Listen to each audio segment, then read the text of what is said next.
Hey everybody, welcome to the newest episode of Behind the Lou. And I am Brendan, and I'm joined as always with Sean and Adam. Today we're going to be talking about the Cardinals rotation and how it looks for 2023 and possibly even 2024. Just because there's a lot of concerns that people have. Since last episode, we didn't have time to cover that.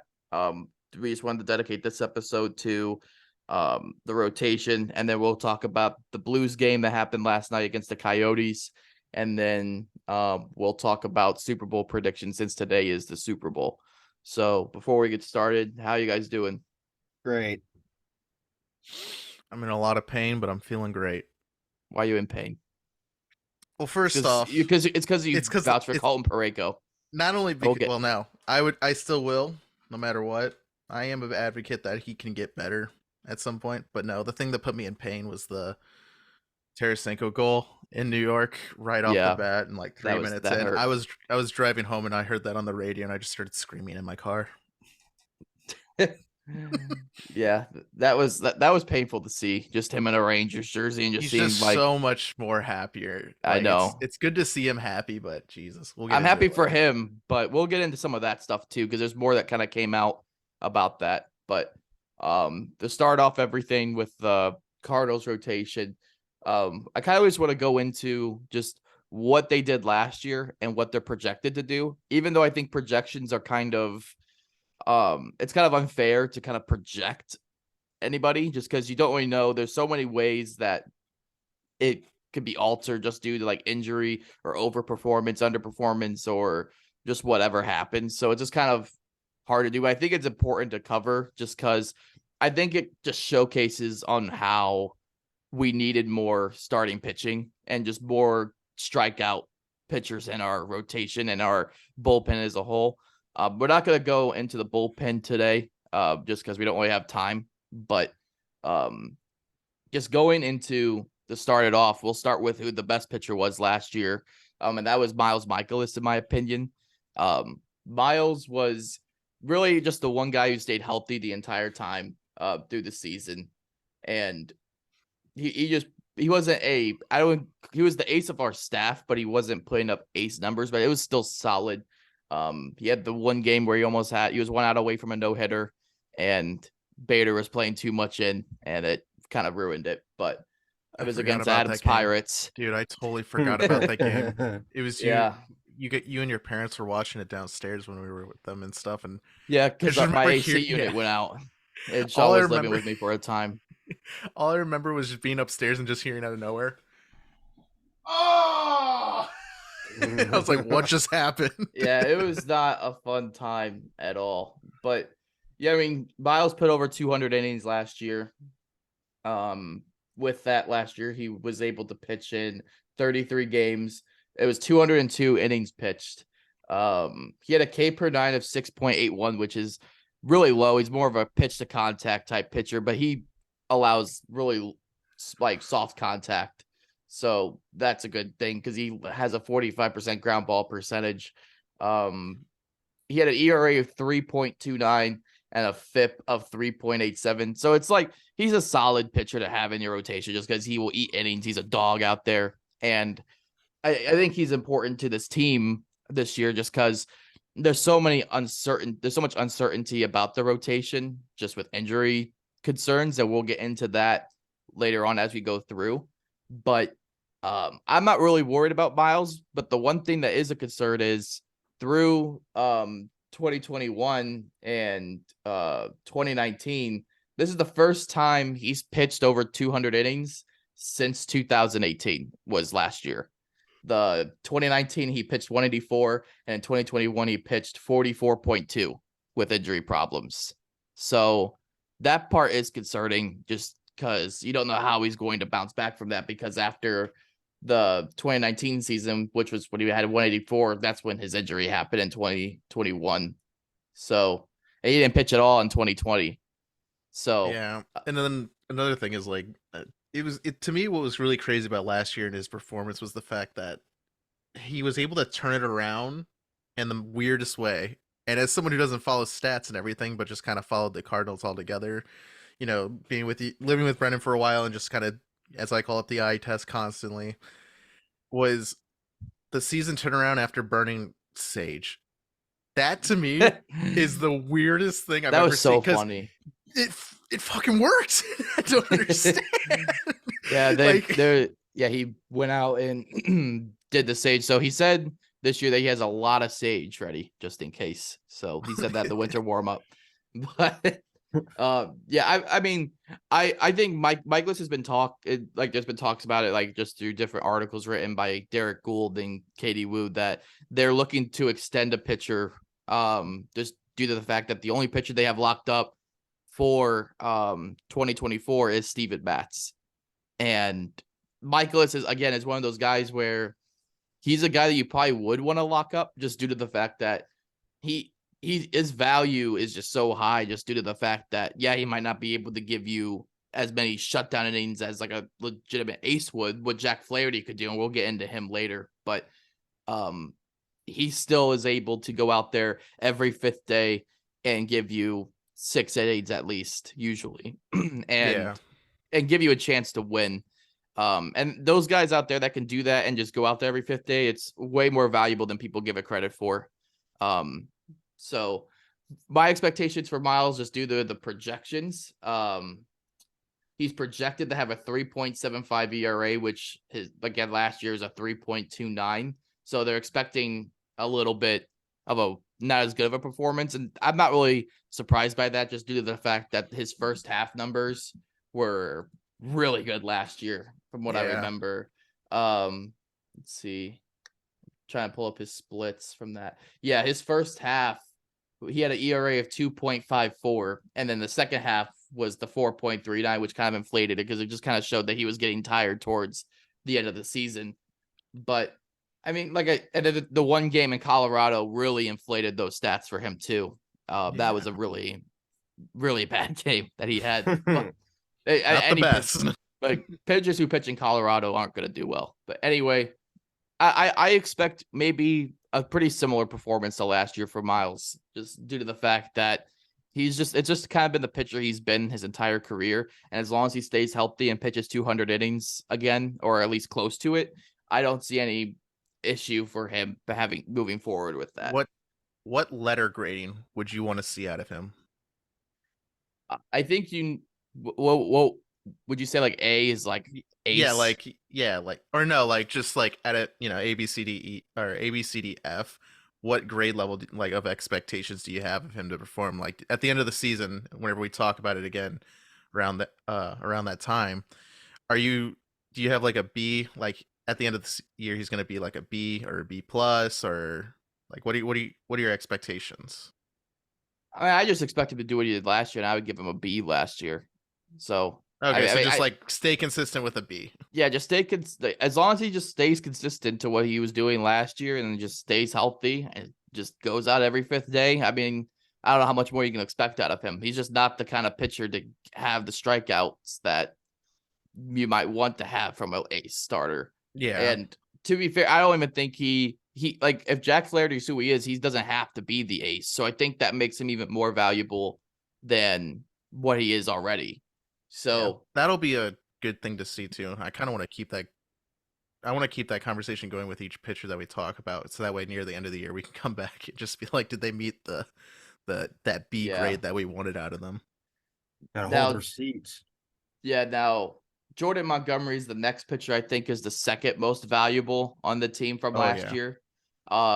When he came in, I was really surprised with that trade, just because Bader was a fun guy to have on the team and he was hurt at the time. And it was like a last second thing. It was like 2 minutes before the deadline happened. Bader gets sent to New York and we get Montgomery, and that trade really made no sense for the Yankees perspective to me. yeah, because Just like, they needed pitching at that time too, and for them to yeah, give up on a Yeah. pitcher to get they more they outfielding still went was to the ALCS, but I yeah, mean, I was really surprised that they did that. But I think now that they have Rodon, I don't think it's much of an issue anymore because Rodon replaces that lefty spot. But um, yeah, so for 2022 in total, Jordan Montgomery pitched 178 innings in 32 games.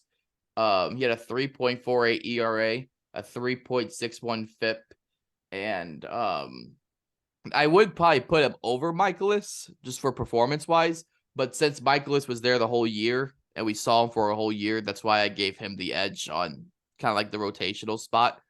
But I mean, with Jordan, when he came over to St. Louis, the second half, when I was looking at second half numbers, it kind of surprised me because he technically had a worse ERA in the second half than he did in the first half with the Yankees. And I was really confused by that because I remember his August just being incredible. Yeah, that's what I was But gonna say too. this is what's alarming about Jordan right now.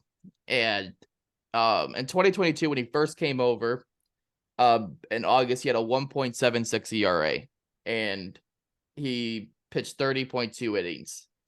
In the same amount of innings in September and October, he had an ERA of 4.36.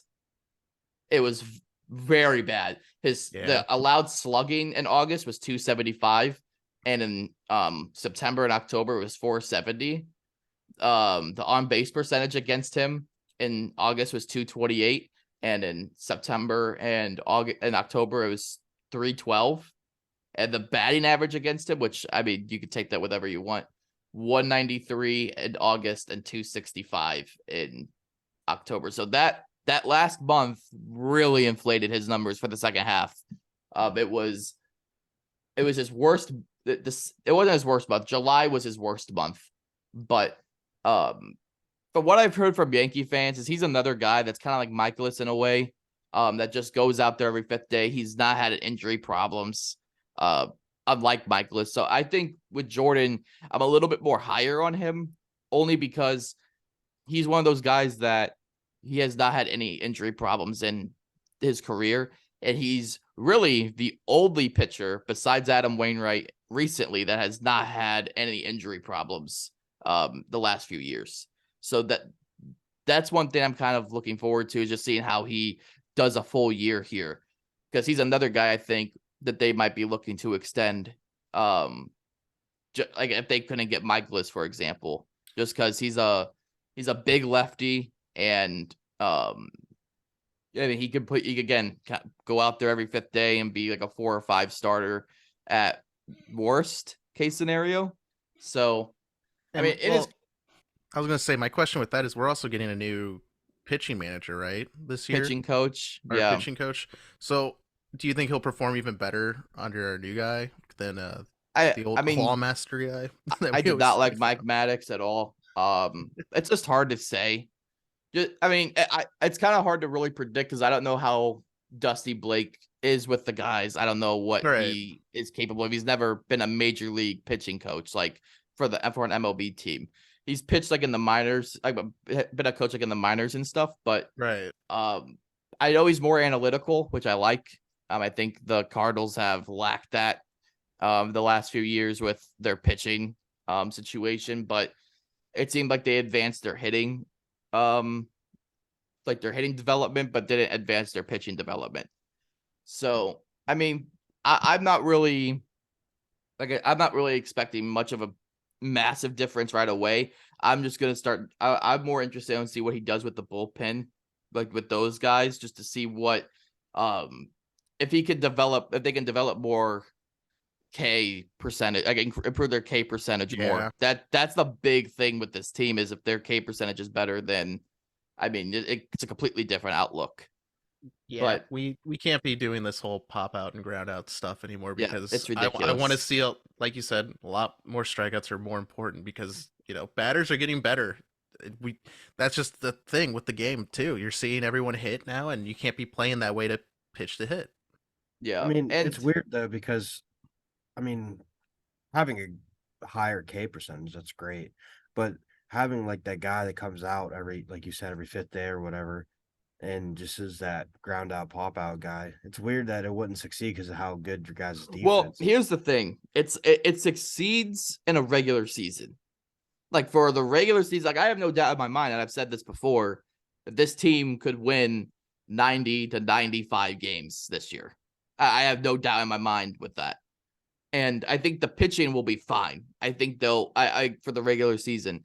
The problem comes in with the K, like with low K percentage in your like pitching staff overall, which we were ranked the worst last year in that. Um, it's when you go into the playoffs and you're facing guys like Verlander and Scherzer, or you're facing like who's another one? The Padres with Musgrove and Snell and Darvish. Like these guys, like they just you need to have a legitimate ace. And another one is Right. that we just faced, Wheeler and Nola. Like, I mean, these guys are absolute monsters. Freed and Strider, another one. Like we don't have guys that can go toe to toe with them. If Flaherty's a part of this, he can be going toe to toe with them, but I think you need two, but you at least need one. And that's where the problem comes in with this team is you don't have a clear number one legitimate starter at all, because there's no one out there that you could throw in a playoff series at this point, and be confident that they're going to shove. Because like look at last year, for example, in the playoff series against the Phillies in Game 1. Jose Quintana was our best pitcher last year in the second half. Yeah. And and then he shoved again. He was toe to toe with Wheeler, but we couldn't let him go out for the 7th inning. He was out by the 6th because we did not feel comfortable enough to keep him in because he's not an ace. But Wheeler could stay. And then we had to go to our bullpen early, which caused Helsley to have to pitch 2 innings back to back, which if Helsley was completely healthy without that finger issue that happened in Pittsburgh on the last day of the season, then I mean, it may have been a completely different case scenario, but since you really had no other option for the 8th inning, you were forced to use Helsley in the 8th and 9th inning, which caused the collapse in the 9th inning. Yeah. And it ruined the series. It ruined the momentum. And then the Phillies ended up running all the way to the World Series. I mean, I'm not saying that we would have done that, but I mean, you never know what could have happened. And the Phillies deserved all the credit for that because the run that they did, they mowed down the Braves and Padres. But I mean, we had an opportunity to do that. We held them down. We had the lead, and your number one starter at that time, you were not comfortable in leaving out there because he wasn't enough to be considered a number one starter. Talk about Jack Flaherty. What do you expect from him this season? Just like overall. So we'll move to him. I have no idea. I am praying that I see him come back to 2019 form. And I think some people have forgot on how good his second half of 2019 was. So I have the numbers right here. In 2019, in the second half, he had 99 innings pitched. He had an ERA of 0.91. Jesus. Dude was lights out. He allowed 10 earned runs in the second half. Yeah, that's actually insane. He had 124 strikeouts in the second half. In 99 innings. He allowed a slugging percentage of 217, an on-base percentage of 208, an average of 142. He walked only 23. And he allowed 5 home runs. And it looks like that was half of the runs allowed were home runs. And I feel like people forget how good he was in 2019. You could say it was a lightning in a bottle, but I mean, it's undeniable that he has the talent to do it. Yeah. I feel like people need to be high on him because I really do feel like he's going to come out and just start throwing. It's a contract year for him. Yeah. I mean, do you think that he's just going to not put in the work? If anybody whose caliber has been questioned, like in any sport, if their caliber is questioned and everybody knows that at one point they were like a top 5 pitcher or top 5 whatever in their respected league, then the year that their contract is up is the best year they will have, despite injuries, despite like a downhill slope. If you're in a slump, it doesn't matter. Yeah. Like every sport's the same way. If there's a player whose caliber or role in the team is questioned, they're going to come out and have one of the best years they've ever had because he wants that money. You know what I mean? He wants that money. Another thing is, a lot of people go back to 2019 because that was his big year, the second half. Right. I mean, that was historic. But the thing is, people forget how good he was in the first half of 2021 before the injury problem started.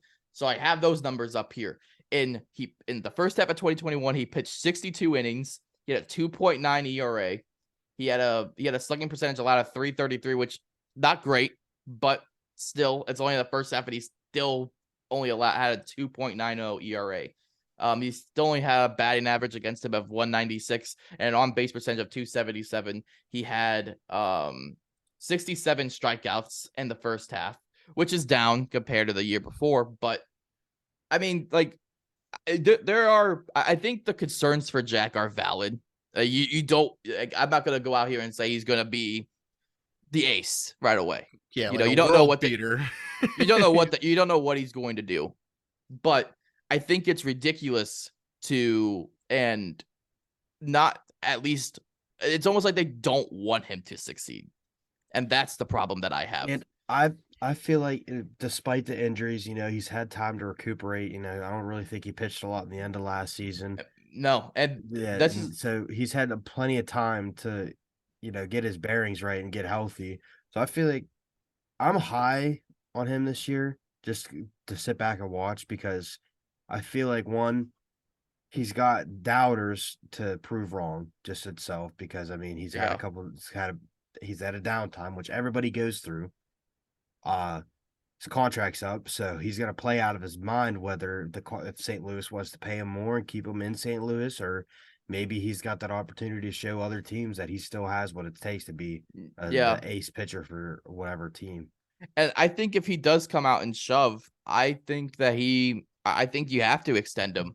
I don't think you have a choice. You have one pitcher signed up for 2024. If the Cardinals don't extend him, that means they're gonna have to completely gut their bullpen and start fresh. I mean, that's like your centerpiece right now. Well, I don't think you have to gut the bullpen, but I think the rotation, or the rotation is going to gut itself. Yeah, that's. I mean, you have one starting pitcher, which is Steven Matz, that you just signed, and he barely pitched last year. We'll get into him, but if Jack Flaherty is your number one, you cannot let him walk. You can't. Because one, granted, next year there is a lot of pitching available, elite pitching. I know Aaron Nola is available, Julio Urias is available, and guys like that. I don't know the full list in front of me. Darvish was available, but then I think Blake Snell's available too, but Darvish just signed an extension with the Padres. But yeah, I mean, the Cardinals would be more inclined to sign Jack Flaherty, I feel like, long term, if he does well. Just due to the fact that they know who Jack is. They know what to expect from him. They developed him. Would you rather have a guy that you developed or a guy that you don't even know how he's going to do when you bring him in? So, and that's my thing is if say Jack Flaherty, we don't know no matter what happens this season, Cardinals don't extend him. They let him walk, right? He's off in free agency. Do the Cardinals have what it takes to go get that ace pitcher like Nola? It's got to be Aaron Nola for me. I want Aaron Nola. I want Nola so bad, dude. He fits so well with this team. He looks like he would be a Cardinal, and I think he would be the best fit overall. Over most of the pitchers that are available. You have to get an ace next year. You don't have a choice. Especially if Jack Flaherty walks, and even if you sign Jack Flaherty, I still think you need this is your time to actually build that elite pitching staff because you have the two available. If it was me, I know this is fan talk here. Get Nola and Flaherty if Flaherty does well, and then have those two run it. Or you could trade for a pitcher at the deadline, which that's another thing that has to be talked about. And then you could just sign one ace, and then hopefully that guy that you traded for has years of control, and you have those two going in, and then you can work with the development of Graceffo and Tink Hence to become maybe future pieces of your rotation. And then maybe this rotation will look a lot different for 2024, 2025 and onward. So this is the 2024 on Sport Track, the free agents, and I'm just looking through the pitchers. Some big names on here like Scherzer's going to be free agent. Stroman, he's going to retire probably. Oh yeah, and that's what it Stroman, says. Stroman. I don't want Stroman. There's Kershaw, Charlie Morton, Shohei Ohtani is going to be a free agent. Yeah, Ohtani's that's the big name next year. Wainwright, obviously. Miles Mikolas is also going to be a free agent in 2024. Yeah. Rodriguez. Kyle Hendricks and Syndergaard and Sean Manaea.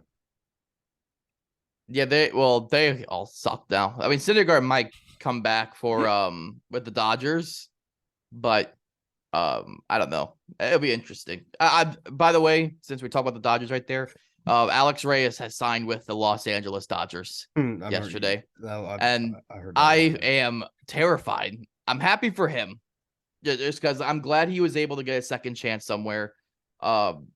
He I feel so bad for his like situation, just like being the number one prospect in all of baseball. And then you come into the league with all this high expectation and you've just been dealing with injury and setbacks over and over again. But then when you do go out on the field in 21, the first half, you were great. And then our idiotic Elmer Fudd manager, Mike Schilt, comes out and throws you into the worst situations you could possibly imagine. So, yeah, it's just that he was killed by Mike Schilt in 21. Yeah. And he was overused. And I just, I feel so bad for him, but I hope he does well. I'll be rooting for him specifically just because, I mean, the talent's there. And it just sucks because you saw what that potential would be. He was supposed to be the next big ace pitcher that the Cardinals developed. He was supposed to be like that guy. And then with Flaherty was coming, then Gallen and Alcantara, my God. The pitchers that we've lost, it's definitely sad. I mean, I feel like after looking at the free agent list, I feel like the Cardinals have a lot in question with the starting rotation. Because I mean, Yeah. you have like Wainwright's most likely going to retire after the season. He said he is going to. Yeah, he's going to retire, so that's already a spot that's opened up. Please Flaherty, retire. Flaherty is in question. We'll get in that way right next. Yeah, whether if he has any potential to come back and be that starting guy. Then Jordan Montgomery, I believe, is also going to be a free agent in 24. Yep, he is. So you have three guys who are a part of your starting rotation who need to not Wainwright because everybody knows he's shot and old. But well, I'll get into some of his stuff. I'm not going to bash on him too much today. I'm not bashing. He's just old and he's done. He's done. But he's not done. He's throwing this year. But let's go into Wainwright real quick. So Wainwright, people know I did not like the signing. I love Wainwright. I really do. He's a Cardinal icon. So I want to get that out and out of the way because I don't want people to take this as someone like I just am not knowledgeable what he's done in the past. I completely understand. I remember he was great in just as recent as 2021, right? But the problem comes in to where what I'm worried about was what happened to him in the second half of last year. And that is what concerns me. It's not really just his whole overall numbers in 2022 because they weren't necessarily bad. I mean, you look at what he did last year. He pitched 191 innings, which at the age of 40, that's impressive. For at all. 191 innings at the age of 40 is really impressive. Let's see. He had an ERA 3.71. He had a FIP of 3.66. He had let's see. The wins loss thing, I know that bothered him, but that doesn't bother me at all. His walks went up a little bit from 2021. It was 2.54 walks per nine. And then the home run per nine was pretty low. Was really low, actually, at 0.75. So, I mean, the one thing that's concerning was from 2021, he had a ground ball percentage of 47.5, but in 2022, he had a 43.2, which shows to me that he's not able to get the soft contact that he once had in 21. And obviously, we know he's more of a crafty pitcher. He's not gonna gas you with anything. So, the reason why I'm concerned with him and why I didn't want him re-signed was just due to the fact that when you look at his second half numbers, they were not good. Let's see here. Pull everything out. Yeah, his second half numbers were not great. He pitched 80 innings. He had an ERA of 4.69. He had slugging percentage allowed against him at 365. His on base percentage allowed against him was 325, and the average against him was 274. And another thing is I think his I don't have the numbers in front of me. I'm trying to pull them up though. I was trying to find it earlier, but his curveball is not as effective as it used to be, and that's the problem. Before he had very soft contact with that curveball. I don't have the numbers in front of me from like what he had in 2021, but in 2022, the hard hit percentage skyrocketed against his curveball completely, and that's like the one pitch that kind of keeps him. That kind of keeps the hitters off balance with it because he can throw it whenever. He is one of the best curveballs in the game still to this day, just due to the fact that how he's able to command it. That's why he's called Uncle Charlie. So, I mean, for Adam Wainwright this year, I don't have high expectations of him. It's not that I don't think he can come out and like he's going to come out and just be terrible. The reason why I was upset with that signing was because there was other options out there and you signed him for that much money. And that if that is the reason why you didn't go out and sign more players that would have benefited more to your team because you were trying to do the nostalgia tour, that's what bothers me. Because we did that last year. And I think Adam Wainwright's a great player and if I get his career and a great person, but I want to win a World Series. I don't care about this nostalgia tour anymore. It's over. Yachty's gone. Albert's gone. And we just brought Wainwright back. And it just feels kind of awkward.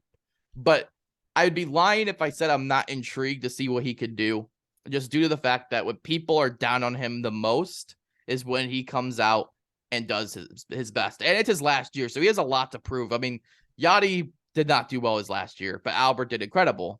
So what are we going to see from Wainwright? Because now it's kind of like, will he have enough in the tank to just go out there and shove? Which I don't think he'll do ace numbers, but I mean, in 2021 he was technically our ace, which was shocking to say, but he was great in 21.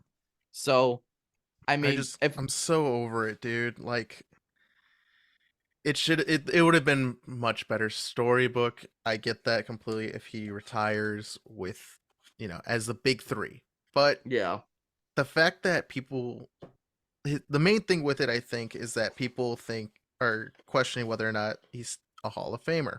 And that's probably his main goal is to show to everyone, yeah, I am a MLB Hall of Famer. I deserve to go in the Hall with Albert and Yachty because I was a part of, also a part of Yachty's legacy. I was a part of this big three in St. Louis and I deserved my card to be punched to go into the Hall of Fame.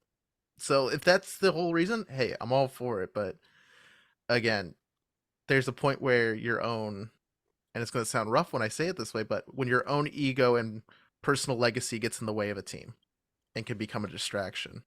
I completely understand because I mean, like Jack Flaherty talked about how like he wanted to be there for Yachty and he wanted to get back so quickly because it was his last year. He wanted to throw to him one more time that it distracted him from being better. He was upset with himself over that. So Yeah. it's just like, I like the nostalgia tour thing is cool, and the Albert thing was incredible. It was one of the best things I ever watched. But with Wainwright though, it's not the same because with a pitcher they pitch every 5 days, So it's not like you're gonna see. It's not like Albert where you see him every day or every other day or whenever. He doesn't come out as often. I mean, I think Wainwright is. I think the one thing I think that's a solid is he kind of is now like the one only veteran leader that has like a Cardinal leader. Like, yeah, you have Goldschmidt and Arenado, but he's the guy who's been there for this long. And this is the guy who knows how this organization's run and what the organization expects of their players to where I think that's valuable. And again, he pitches every 5 days. He stays healthy. That part is valuable too. And we can't ignore that. Right. But I think I would have liked it if we went out and got another starter, even because he did defer his money over the 10 years. which would mean, well, for what I think of it, as they have more money to spend because they're not putting all this money in 1 year. I think it was like I think it was 16.5 or 17.5 or something Yeah, I along those remember. lines. But no, they don't go do anything. And I'll get into that in a minute because people have been on TikTok and everything. The comments like, oh, well, why don't you talk about the payroll? Well, I'll get into the payroll. Just give me a minute. I want to finish the rest of this. So the last pitcher we have to talk about is Steven Matz. I don't know. The signing's actually a good signing because here's the thing. I think he's making like 12 million, like for like 3 years left on his contract or something like that. He's making considerably low money what the market is, for example. Like when you see what other pitchers are getting right now, I mean, like Nick Martinez, for example, is making like 16 million as a reliever and a fifth starter for the Padres. But you have Steven Matz over here who's shown success in his career. Like, let me go back. The reason why he was signed to this contract at the beginning, and I don't think many people are aware of, is how he did with Toronto in 2021, specifically the second half. And if he could do these second half numbers, then I'm all for this. In 2021, he had the second half of 2021. Let's see. Let me pull it up here. I have the splits somewhere here. There they are. The second half of 2021, he pitched 74 innings. He had a 2.91 ERA. The slugging percentage wasn't great. It was 360, but the one big difference is on who he's facing. He was on the AL East, which with Judge and Stanton and everybody like that, I mean, you kind of expecting more slugging numbers against him. 310 on base percentage, allowed a 256 average, 62 strikeouts and 22 walks, and he allowed 24 earned runs in total, which, I mean, those numbers are solid. That's a solid 3-4 guy to have in your rotation. And that's what he was signed to do, and you got him at a pretty reasonable cost. So the money situation with Steven Matz's signing, I'm completely okay with. The concern is he's had injury problems his entire career, and the last year was no exception. Last year was a rough year for Steven Matz. Now, Matz could also, the one thing about him that's different from any other pitcher in the entire rotation at this point is he actually has a little above average K percentage out of all the relievers, rotation pieces that the Cardinals have right now. Minus Jack Flaherty last year. He had the best K percentage when he only pitched 48 innings last year. So I guess it's a smaller sample size, but still he was able to put up a 10.13 K per nine. And just in 2020, he put a 10.57 K per nine. So, I mean, he has more strikeout potential than most of the pitchers on our rotation. So that part's valuable. And let's say he doesn't even work out as a rotational piece. He still does not make as much money to where it doesn't hurt as bad to throw him in the bullpen, because we did that for him towards the later half of last year when he got hurt again. And in my opinion, Steven Matz getting hurt was the reason why we did not get Juan Soto in 2022, because he got hurt and that just showed that we needed another pitcher, because that was such a... Oh, I thought we were going to have Juan Soto, man. Oh, God, I really that would have been did. awesome. But whatever. I mean, we kept Jordan Walker, we kept Mason Wynn. We still have exciting talent coming. But yeah, I for Steven Matz, I really don't know how to grade him. It's just he's so NA. inconsistent on being healthy and being injured all the time. It's just, if someone wants to talk about being hurt all the time, don't point at Jack, point at this guy. He's been hurt all the time since 2015. And like I said, he has potential to be a good middle of the rotation piece, but it's just, I don't know what to really expect from him at all. So just what do you expect as the lineup as a whole, starting rotation as a whole? Give it like an expectation grade. As the team as a whole? The starting rotation as a whole. Oh, starting rotation as a whole. I mean, with the one thing is I need to see a trade happen at the deadline because it's just gotten to a point to where you need to have a number one starter. You don't have one. If Jack Flaherty is the number one starter, that should not stop you. You have way too much positional player talent, and there's too much of an influx of them for you not to go out there and get a number one starter or at least a top of the rotation piece that's out there. And if that does not happen, then I would be then I'm really low on this rotation going into playoffs because I still think we'll make playoffs this year. But if we're just going to talk about the whole rotation as it's built, I'm expecting a C, just average. I don't expect it to be terrible as some people are expecting it to be. I don't expect it to be over the top. Obviously, I'm not going to over project.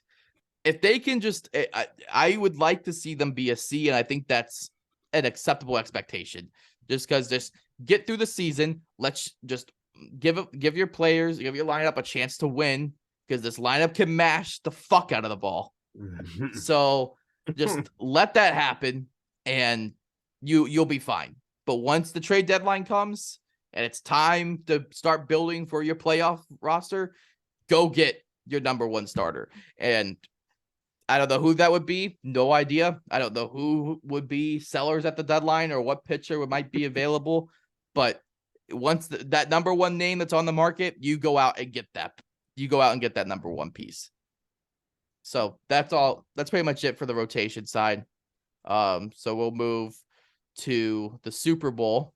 I was curious on what you guys have for your Super Bowl picks this year. I don't even know, to be honest with you. I mean, I feel like there's so much like controversy on these two teams playing each other. I mean, Patrick Mahomes has had a pretty compared to like the NFC side, he's had a pretty rough go at to get to the Super Bowl. I mean, he played Trevor Lawrence the first round, whatever, or not the first round, but he played Trevor Lawrence at his peak. I mean, he came out and beat the Chargers, who are in the same division as the Chiefs, and I mean, only won that game by a touchdown. Then he goes and plays the Bengals and just puts on a show. I mean, it was pretty set and done. Eagles, on That the was other it. hand, I told you, there was no way that he would let that. There's no way he's going to let the Bengals win. I told It you. was, but you gotta admit, it was close. He was It was really close, worried. For anybody but listening, he was worried off stream or off the pod because he was so scared he had to cut his hair. He's just saying this because I never. but I told you. I told you. Anyways, He's going to win the Super Bowl.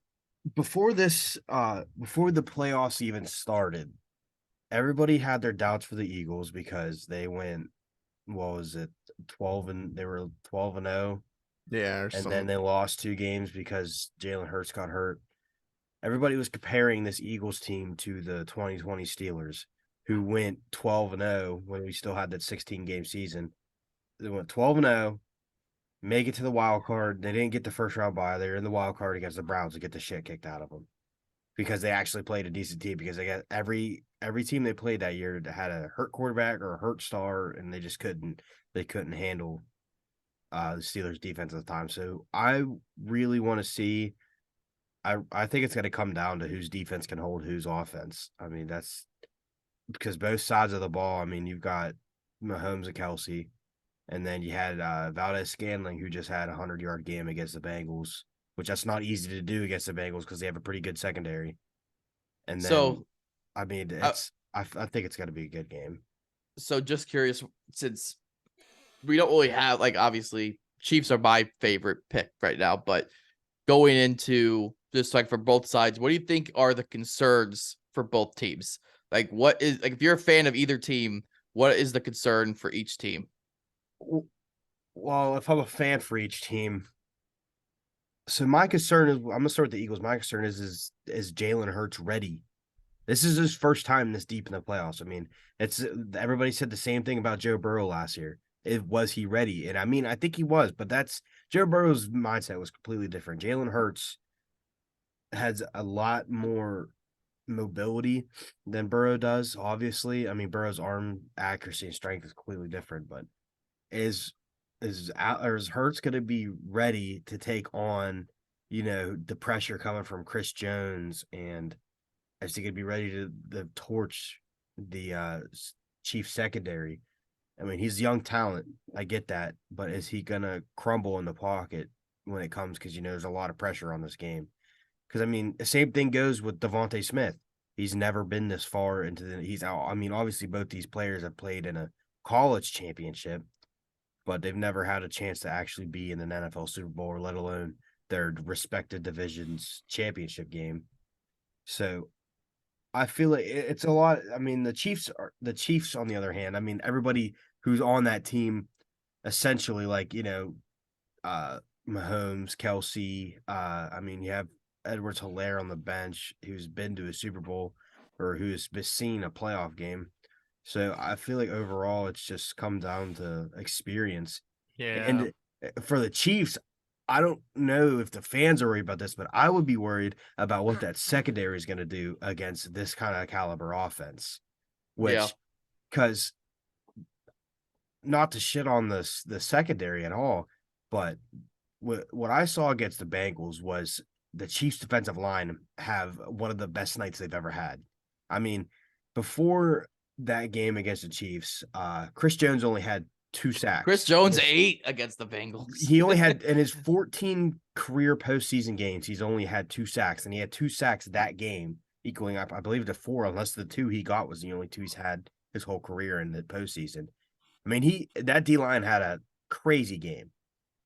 And I don't think that they're going to do that to the Eagles O-line. I mean, the Eagles O-line is one of the best in the, if not the best in the whole league.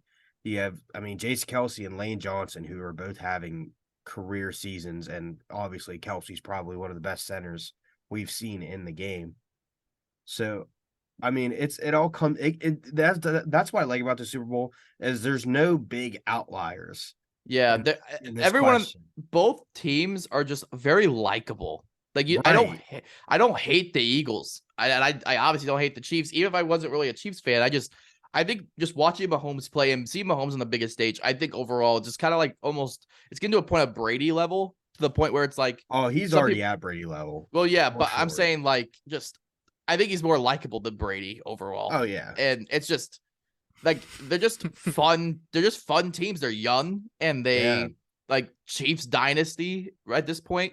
And just the upcoming Eagles with Jalen Hurts and just with that defensive core that they have. I mean, these teams are electric. And I love going back and seeing how these two teams were built too. Because if you look at it, but like neither team has a first round pick on their starting front 11 on the offense. And I mean, Jalen Hurts was a second round pick. I think I don't know. I don't remember if AJ Brown was taken first or second round. Jason Kelsey was taken in the 6th round. Lane Johnson, I think, was taken in the 2nd or 3rd round. I mean, all these guys there's not a huge first round pick on besides Devontae Smith. Devontae Smith is a first rounder because I mean he won the Heisman. But for the Chiefs, Kelsey, who's going to be a Hall of Famer, was not a first round pick. Mahomes was a first round pick, I believe. Kelsey almost didn't make the NFL. Yeah, I watched it. I told you about that, didn't I? Yeah, that's I knew never about knew it. That. I knew about it a little bit, but I didn't know the whole details till you started talking about what you saw. That's cool though. But because it was like him and his brother. Yeah. What I worry if it about wasn't for Jason, he probably wouldn't be in the NFL. Yeah. My main worry is I want to see with like these two great teams going against each other. I want to see a good game. I want to think see it will be. I don't, as much as like I do love defensive games, I still think no matter what, one of the best games I ever saw, like from beginning to end, was a couple years back when it was LA Rams against Kansas City Chiefs, and it was like all offense and they just kept going back and forth. Give me that game on the biggest show. Nut, dude. What was wild about that game was that they played each other in the regular season that year. Yeah. And everybody was watching it like it was the Super Bowl, and it turned out it was. And that was both those games were the craziest games I've ever seen. That wasn't Wait, what do you mean? That was when Jared Goff was with the Rams and they played each other in the Super Bowl. Yeah. I didn't think the Chiefs played the Rams in the Super Bowl. No, it might have been. It was. I didn't think so. It was the Chiefs lost in the AFC Championship to the Patriots, I believe. yeah, it was Patriots and Rams and Yeah. Patriots won. Yeah, but I remember. everybody, that was when Mahomes was like, And that Super Bowl sucked. Yeah, that was one did. I was talking about. I'm talking about. Goals. Yeah, I'm talking about the regular season. I know, game but it was. It would have been so Rams. much better if it was Chiefs and Rams, dude. Oh yeah, St. Louis war. But my final analysis of this game, not really final, but my main critique for the Chiefs, for example, is if the Eagles defense comes out, if Darius Slay, James Bradbury, and Gardner Johnson are locked down, or the locking down Kelsey and Valdez Scanling and Juju Smith, is Pacheco going to be able to put the team on his back and get that run game going? I think he could, but he's young. He's young. He's young, and he did not have a good game. He's going up against one of the best D lines in NFL right now. And he did not have a good game against the Bengals at all. But my thing is, just I keep going back to Hassan Reddick and Brandon Graham. They're all, and Fletcher Cox, they're all having a phenomenal season. I mean, their front four has all double-digit sacks this year. So yeah, if you can't get the pass game going, are you going to be able to get the run game going or get something moving? If this is all ifs, if the Eagles defense shows up to play, you know what I mean? Yeah. And so my thing is, for the Eagles offense, are you going to be able, if Chris Jones comes out and has a game like he did against the Bengals and your O-line's not holding up, are your receivers going to be able to get down the field fast enough to let Jalen Hurts, not run his ass off the whole game and actually get the ball downfield? Because we all know Jalen Hurts can throw the ball downfield. Yeah. Yeah. For my concerns for the Eagles, I'll start with the Eagles too. I agree with you. I think Jalen Hurts is I think I'm just concerned if he's ready. And the one thing is, I am concerned also just because they've had an easier path than the Chiefs did overall. Oh, yeah. Just because the Chiefs, they had to go through Cincinnati. And that's I don't think that's what we talked about as much as how big that game was for them. Oh yeah, and Mahomes just to win, especially with his ankle problem, and just how that defense stepped up that game. So I mean, to go through them, even though it was a close game, I mean that's they also beat the this doesn't get talked about enough. I know the Jags are nobody wants to talk about them right now, but they beat Trevor Lawrence at his peak this season, who was having a hell of a season. Yeah, right. And with Mahomes by broken ankle. Yeah, I mean, yeah, but if you go also with the Eagles, that I worry about, it's just when you look at their whole just the path they've gone, even just through the regular season, they've hit the lottery on the easiest schedules and the best timing for these to play the teams, and it's I don't know. I'm still high on the Eagles. I'm not saying that they're overrated and they don't deserve to be here. It's just I'm worried that this is going to be the hardest game that they're going to play this entire, maybe even season. And it's especially through the playoffs, because the 49ers, I think, would have been the hardest game. If 49ers were 100% and they beat the 49ers, then I probably would have been more confident in the Eagles going into the Super Bowl. But the 49ers collapsed in the NFC Championship. And I mean, it was depressing to watch. Terrible. It was one of the worst NFC Championship games championship game I've ever seen. Just on the perspective of how you were wanting to see these guys, these big names, go after each other for the Super Bowl, and then it just turned out who's that backup quarterback? I can't. Josh Johnson. Josh Johnson. Yeah, they had him. And then they had Brock Purdy go back in. And then they had nobody else. Because they had nobody else. McCaffrey. I was just Jesus, guys. Kyle Usage, their fullback, was the emergency quarterback if Purdy couldn't even play. It was, it's just, I mean, the Eagles still ran over the 49ers defense, but it's just, I mean, how did the 49ers defense have the motivation to even try?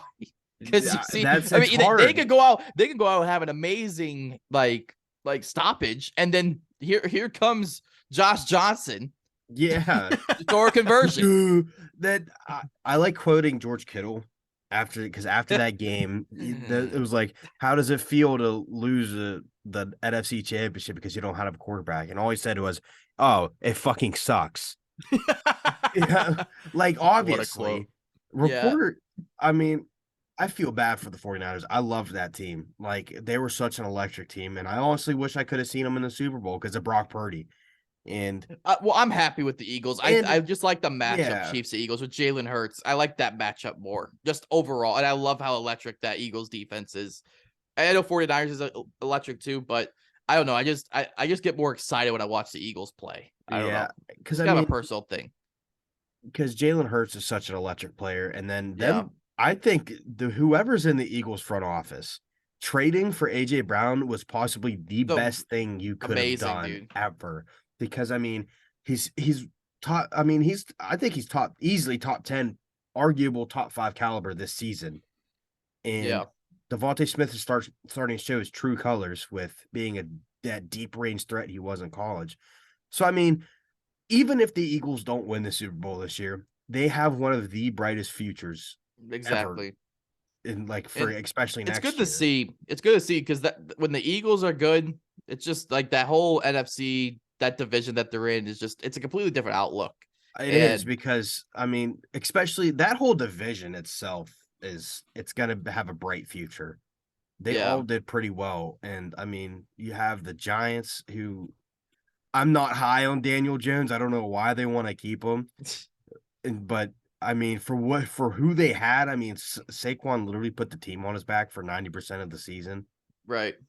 So I mean, I think the NFL overall has a lot of change coming because Yeah. now And with Brady retiring, and now you're gonna have Mahomes kind of taking the reins. It's gonna be, who could beat Mahomes. yeah. But for the Chiefs wise, and I didn't finish that on who I'm concerned. Well, I'm concerned about were the Chiefs. Um, I'm concerned about their O line Oh, mainly. I just like you said though. You keep saying the Eagles defense. I mean, it's just ridiculous, and the Chiefs O line's not the greatest. And I mean, can Mahomes scramble out of the pocket? Yes, he can, but I don't I think he's mean, gonna want to on that he might ankle. not. Yeah, he might not want to with the ankle. I don't know how much it's healed. I mean, he's had 2 weeks to to rest it. I mean, no one really knows, but it's gonna. I've seen some people say they think it's gonna be a blowout no matter who wins. They see that like, oh, the Chiefs are either gonna blow out the Eagles or the Eagles are gonna either blow out the Chiefs. I don't think it's gonna be either. I think this is gonna come down to like a field goal type game or a I touchdown type agree. game. I really think it is. I don't think it will be low scoring. I think the defense for the I think it'll be first half. I think the Chiefs will actually come out stronger than what people are expecting.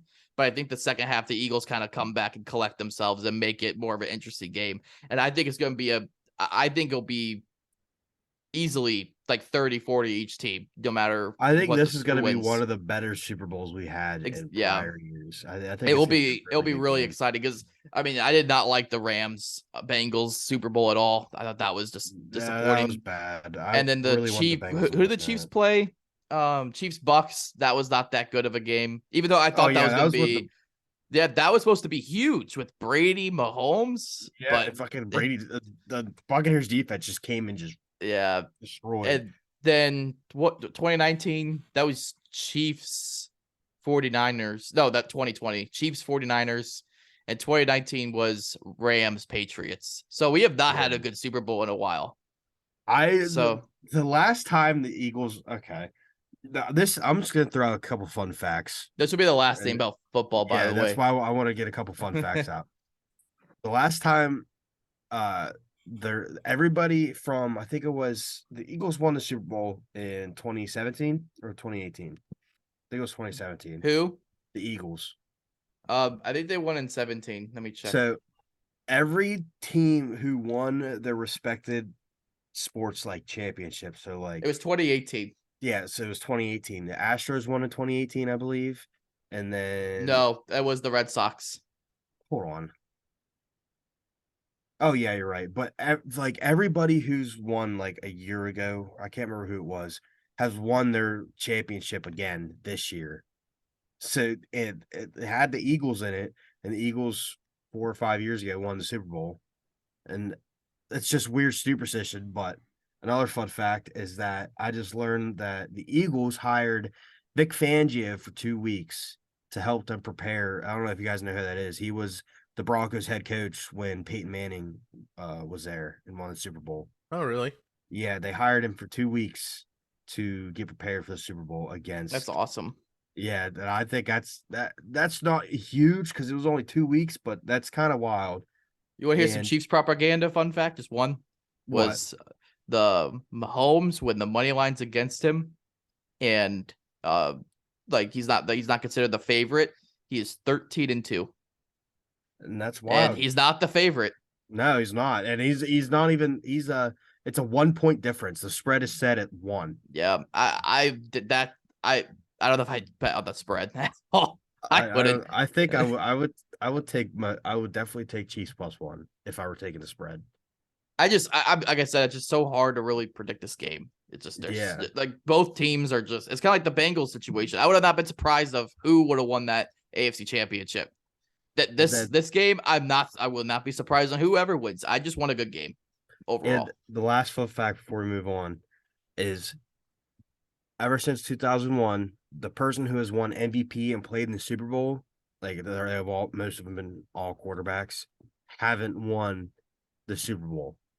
So like Brady didn't win in 2017, and then it goes back to clear to 2001 with Kurt Warner when he got MVP and lost in the Super Bowl. Yeah, respect St. Louis, the greatest show on turf. Hell yeah. But anyway, that moves on from football, so I'll let Sean go into how the Blues did last night against the Coyotes. Yeah, that was. I'll start it off an interesting this way. game. We won. We finally won since the first episode. We have finally won a game. I know the All-Star break was in there, but for the first time, we ended a 5-game losing streak. And I started it off with this. It was around 7:50, which I think was the end of the first period. I just texted in our group chat, guys, I just want you to know if I'm not on the pod tomorrow, it's because I hung myself. Because it was an absolute shambles of a first period. I was wondering what you were talking about. I didn't know were the Blues so it was played last bad. night. It was. like... I didn't watch the whole game. I'll follow Blues just for this, just because I know some people who watch us want to know that we're a St. Louis sports podcast, but I don't. I have no desire to watch the team. But after last night's game, I think I might watch more. No, don't do this to yourself. Don't put yourself in the hell I'm in. Don't do it to yourself, Brett. I was excited to see Sammy Blais back. Even though it's just really interesting how he's back. Here's the whole rundown of this story going into this game was the fact that yes, the day before you have Tarasenko playing in his first game with the Rangers, which he already looks happier than ever. He's playing with Panarin. He's on that first line. Rangers look absolutely sick, and that's like the beautiful. It's amazing. It's great hockey over on the East Coast, and for him to score a goal in his first 3 minutes of the game, it was just poetic on there. But for Sammy Blais, the player coming back who got traded away, and he says in so many interviews that he did not want to leave, like he didn't want to go. He spends his first year in New York getting injured, and then he has a surgery. The following year, he comes back, and he only plays about 40 games, let me start over. He starts last year after the surgery, plays 14 games, gets 4 points and assists. He starts this year with 40 games played and only 5 assists, and still hadn't gotten a goal since 2021 with the Blues. It was rough. And for him to come down on this breakaway that came in with a sick pass from Letty and to score a highlight reel of a goal too, going backhand top shelf, it was perfect. And to hear the building chant for him and everything, and me being a big fan of him too, again, whenever we talked about it on the breaking news podcast or whatever that we did, I said he's one of my favorite players because I saw him develop here. He's a 6th round pick, which even crazier story with him. We got that 6th round pick from Boston when we signed a guy named Wade Redden to go then be traded to Boston and get a 6th round pick that nobody thought of. And it becomes Sammy Blais, who helps the team win in 2019. he is such a fantastic player. He knows how to put up points too. He's just that perfect punching, like hard hitting guy that this team absolutely needed. But to get more into the game with it was that first period, they were sluggish. No one looked motivated. They were still in vacation mode after being gone for like 11 days because they hadn't played since about before the All-Star game. And then after the All-Star game, they had a bye week, so they were able to get their full rest. They just looked absolutely sluggish and no one looked motivated. But Bennington, credit where credit's due, he came in clutch. He stayed with the game all the way up, like through the first and the second, and just made absolutely amazing saves. And then that second period charge where the goals came from, I want to double check it so that way I know what I'm talking about too. Goals came from Saad, who like was skating down, got on a breakaway, and then put it behind the back which was assisted by Buchnevich and Pareko. Then of course Blay from Letty and Shen. And then the third period where the Blues started off in that first like 10 minutes just beating the wheels out of like off of Arizona with 3 goals from Thomas, assisted by Kyrou and Buchnevich. And then the unsung hero that is going to be really interesting going into this next season too, Callie Rosen with 2 goals. That was incredible. As a defenseman, and to even break it, like 2 goals from him, and I was really hoping he was going to get the hat trick and everything because of how like just crazy good he's been playing. Like this dude is like even was it like was it going to span like 3 minutes of the 2 goals, or was it like less than that? It was really quick. It was within about 3 minutes or so. Yeah. And I think it was O'Reilly or Shen talking about him, gave him the comment of like the dude's like Nicholas Lindstrom, who's like a NHL Hall of Famer and whatnot. Just he's going absolutely crazy and playing out of his mind. He has 13 goals on this year. Or no, excuse me, sorry. I want to make sure I don't misspeak with it. I was Baden Shen who I accidentally clicked on with that. Callie Rosen has 7 goals on the year and 8 assists for 15 points in 33 games. Is a plus 16, which is best on the team. His whole time as a Blue, out of the 51 games played, he has 9 goals and 13 assists, 22 points, and is plus 14, and has only taken 10 penalty minutes as a defenseman playing on that bottom pairing role. It is absolutely amazing to see. But the Blues are still the Blues, and this season-long, narrative has continued on with this, in that Arizona came back.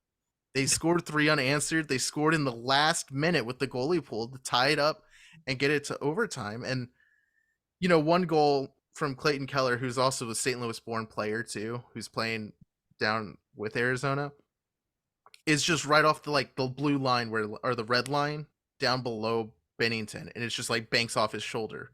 So it's a bad goal that the Blues just can't shake off, and they just build momentum and just kept coming. They got a power play goal, and then they got that, again, that last minute goal with the goalie pulled. And my heart sank at that point because I'm thinking the emotional roller coaster of being a Blues fan this year is just too much for my heart, and I cannot take it anymore. It is just too much.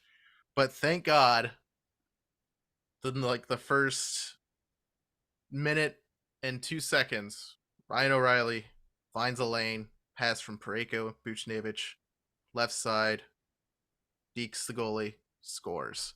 And the Blues win 6-5 in overtime. It's too much for me, man. I can't take it. It's too much. Yeah.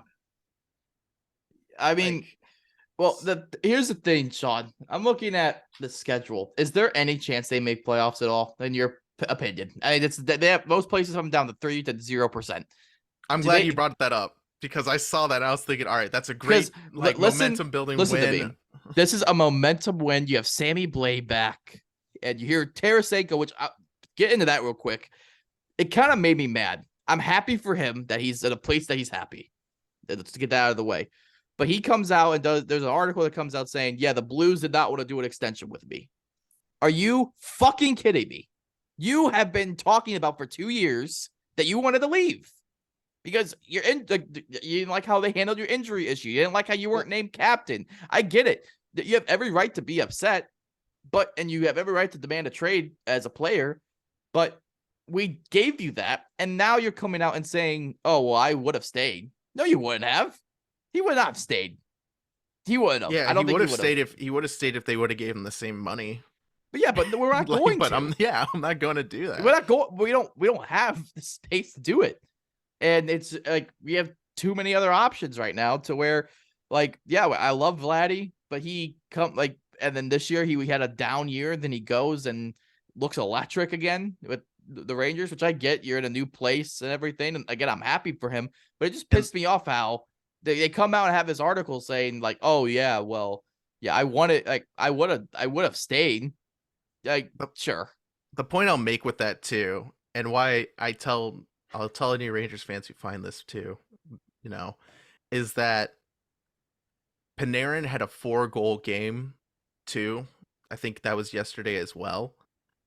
And Tarasenko's on that line with Zibanejad. It's Zibanejad, Panarin, and Tarasenko. Tarasenko didn't have a single point. He wasn't plus anything. He wasn't minus anything. He was net even. He wasn't a factor. But Panarin had 4 goals. That's the thing that people need to like. I hope people will see as as these next few games go on, especially near the end of the year with the Rangers, is that can Tarasenko still have the same pace to just keep up with Panarin and Zibanejad, fit into their systems and whatnot? Because I was shocked to see that he didn't get any points. You see, your line mate got 4 goals and you weren't a factor on any of them. But to go back to the point of like the schedule and talking about the momentum building with this win against Arizona, I was very hopeful. And then I saw the rest of the games that we have coming up, especially this week until next pod. We go against Florida. They're trying to fight to stay alive in the East. Devils. They're kind of in the same spot with us. The Devils are fucking wagging, dude. But it's at home. They're at home. It's a little bit of difference. Nope. The Devils' record away is better than at home for them. So I think they're like 19-4 and something away then from you play the Avalanche on Saturday. Then you play Avalanche. Then you play Ottawa, which is going to be I say gimme, but clearly I don't know what's going on with the team. They might be anymore. exhausted. Yeah. And then, the rest of the week. Carolina. Yeah, and the weeks after, you get those spacing where it's game on, game off, game on, game off. But March is going to be the most intense month of hockey I think this team will ever see, and that'll be make or break depending on who stays, whether Barbashev will still be here, whether O'Reilly will still be here, whether we still have Robert Bertuzzi. I don't know, because we're just trading everybody who was a part of 2019, because why not? But it'll Can be you a imagine frustrating though, time. just with like, let's say they do go on this like hot streak. Like, let's say they just beat these teams. Like, it's out of nowhere. They have a momentum. Dude, they have like a magic. Like, it's possible. It's just not likely. That's what I keep saying, and it's so annoying because you can have so much hope on this team. Like, yeah, you have 51 points. You're 24, 25, and 3. Nashville is ahead of you with 56 points. Yeah, they have 2 games in hand, but then you have Calgary, who you have a game in hand on, and they only have 60 points, and Minnesota has 60 points, same games played. And Minnesota is sliding heavily right now, too. Like, it is still possible, and that's why I'm so frustrated, dude. Like, you can do it. You can, like, if Doug Armstrong, like, whatever Doug chooses to do, I'm all in for. Well, who's the guy you want? There's one guy you said on one episode that you wanted them to trade for. I really wanted us to go after Bo Horvat because I felt like that was the perfect replacement for both Tarasenko and O'Reilly, because he's a centerman who is scoring. Yeah. And that is like a perfect combination for what the team needed. Do you think it's possible to get him? No, because he just signed. He got traded to the New York Islanders, right. He was traded already, and then he already re-signed with it too. But the only other name is Timo Meier. That's a big name that's going around right now. That's going to probably the Devils. It just makes too much sense. Other than that, like, you could upgrade defense. I mean, I looked at some of the trade scenarios in my head of like, all right, I now have 2 first-round picks, and everybody talks about the defense. I have contracts in Torrey Krug, Colton Parayko, Justin Falk, and Nick Leddy. And you could even say Marco Scandella, that make too much money, and I need to make a trade. What was interesting was that Arizona has a star defenseman in Jacob Chikrin, who has term, and he's just been the urban legend of the NHL right now in trade talks. And, Arizona said, hey, if you give us like 2 first-round picks and Jake Neighbors, and then we'll take that Colton Parayko off your hands and we'll take Jacob Chikrin, and you can have Jacob Chikrin, I'd be okay with it. I wouldn't be comfortable, but I'd be okay with it. But that's how good Chikrin's been led up to believe. I don't think that would ever happen, too. But Yeah. another connection with that, if you want to continue the speculations with it, is that Bill Armstrong is the GM there now. Bill Armstrong used to be the assistant GM of in St. Louis with the Blues too. So he scouted Parayko. He knows the players that are here in St. Louis and whatnot. So that's a speculation. Other than that, it's just we got to wait and see if the team can get it together in the next 5-7 games, maybe. After that, then determine whether or not you're going to be absolutely selling the whole farm or what you want to do going forward. And people underrate the first round pick that we got from the Rangers. It depends on whether or not they make it to the Stanley Cup final. The worst case scenario, as a Blues fan thinking about that first round pick, if you're a nerd like us, is that you get a Rangers Dallas Stanley Cup final, because that means no matter what, you either got the 32nd or the 33rd pick. So you just got to root for those teams to lose in playoffs. Like, hope they get out in the first round. That's all I can say. Yeah. But yeah, I mean, so one last thing on the Blues before we end it here. How important is this week? So again, Tuesday Panthers, Thursday Devils, Saturday Avalanche, and Sunday Senators. If let's say, for example, let's just go and say case scenario here, we win all 4. How does that change the outlook of this trade deadline for them? That puts you at, I mean, that would be like, hey, the boys are locked in. They're showing to Doug Armstrong that they could win, that they want to win, that they're competing, the compete level's there, and that's the biggest thing that's been missing all year is that competitive nature, that killer instinct, foot on the throat, just keep hammering goals in the back of the net. And if that happens, it would then become a conversation between O'Reilly and Doug of being like, hey, do you still want to be here for the next 3 years to lead this group of guys? That's on you. If you want to figure out, here's all I can offer you. And if O'Reilly says yes, and then a conversation between O'Reilly, Berube, convincing Berube to tell Doug, hey, I need this player. We have 2 first-round picks. Let's see what we can do to get this player. And I know we can make this team better. I know I can coach this team to get us into playoffs and make noise. But I'm going to need this player, whatever style of player that they're looking for. But again, it all depends on if the team keeps winning or not. Yeah. Hopefully, I think this week's very big. I have high hopes. But if they come out dead against the Panthers, I think that's it. I don't think they're going to do anything. Like, what I'm curious about too is the teams in front of us in Nashville, Calgary, and Minnesota, and what their schedules look like too, and the teams that they have to face. I mean, yeah, that's a big thing too. How is our competition that we're going to be fighting for standings for? Yeah, like with Calgary, their next 4 games they play Ottawa, Detroit, Rangers, and Philadelphia, which that's a relatively easy one, but of course they've also had struggles too. Minnesota, their next few games. Oh. All right. Minnesota better get their shit together or they're missing playoffs too. Minnesota's next 4 games is Florida tomorrow, and then 3 in division games in Colorado, Dallas, and Nashville. Oh man. Colorado and Dallas are the 2 teams who are going to probably just be running away with this division. And then who was the other team that I said? Oh, Nashville. They of course are now playing against Minnesota, but their next 3 games are Arizona, Boston, Florida. It's gonna be close, dude. You have to win all 4. You have to win all 4. You have to win, and they have to all lose. But if I had wheels, I'd be a bike. It's those kind of situations. They put themselves in this. They had opportunities. They put themselves in this when they lost 8 in a row, or however many they lost in a row. Whenever they lost this last 5 in a row, yeah, that ruined them. But I mean, again, we'll have the conversation next week could either be really exciting or just depressing. So You see me in the bed behind me, just the mic. but that concludes it. It was a little bit of a longer episode today. But hope you guys enjoyed it. If you did, make sure you like, comment, and subscribe. We're like I said, we do it weekly.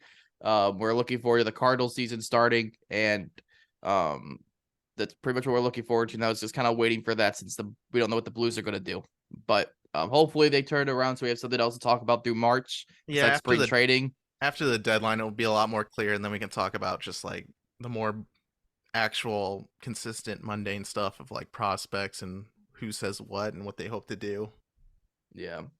But coming up these next few weeks, depending on how the Blues do for Cardinal related stuff, since I know that's what most of our viewers really like to hear, is we're gonna be talking about just how spring training is gonna go. We're gonna have someone on here to talk about the prospects that this person's high on, and we'll see how that goes from there. But other than that, that concludes this episode today. So we'll just see you guys next week.